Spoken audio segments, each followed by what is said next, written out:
德法英三国相继示好中国，美霸权警铃大响，拜登是要笑不出来了。各位好，欢迎来到康寻说。自拜登上台之后，就对中国进行了全面的封锁和对抗，其目的十分直接，那就是不允许中国获得发展的机会，不允许中国在国际社会拥有话语权和一席之地。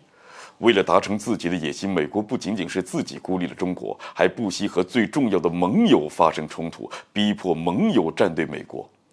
但是随着我国发展的优势是越来越明显，美国的盟友们都相继倒戈，纷纷主动向中国示好。面对这样的情况，拜登那估计是要笑不出来了。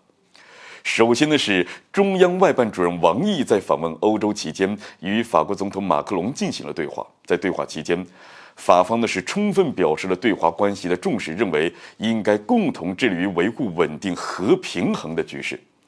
坚持多边主义，反对集团对抗，以避免世界分裂，期待今年双方合作获得更大的进展。那同时呢，法国政府也放风称，正在为法国总统马克龙的访华行程做准备呢。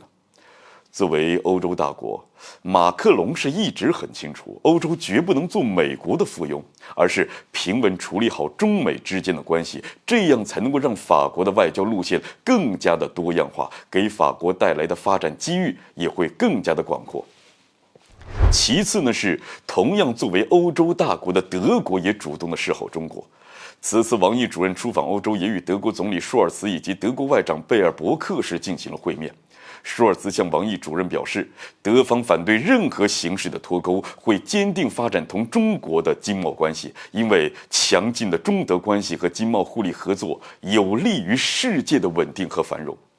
贝尔伯克也明确表示，德方重视对华关系，并且坚持一个中国政策，希望中德两国尽快的重启各领域的交流合作，进一步的密切经贸往来。德国总理和外长的表态都透露一个强劲的信号，那就是在舒尔茨的推动之下，德国已经逐渐的转变之前的态度，重回对华务实的路线。只要是有诚意的合作，那中方向来那是欢迎的呀。我们也希望德方明白，中国始终站在公平正义的一方，与世界各国发展互利共赢的友好关系。相信呢，在中德的积极推动之下，双方的关系必定能够行稳致远。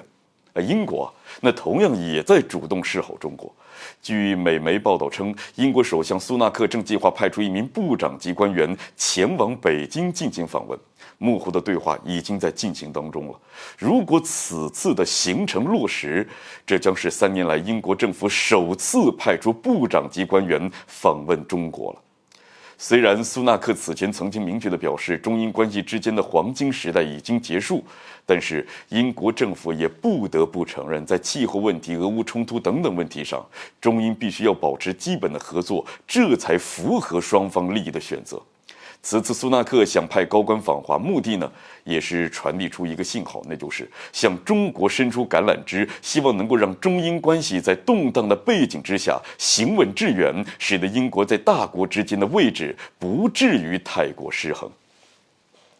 综上所述吧，咱们可以说，在当前局势之下，中国已经成为世界上主要国家竞相合作的对象，而且随着中国国际影响力的不断攀升，今后愿意同中国交好的国家只会比现在更多。所以啊，美国想孤立中国的计划注定是不会成功的，那最后孤立的只会是他自个儿，从而加速霸权的倒塌。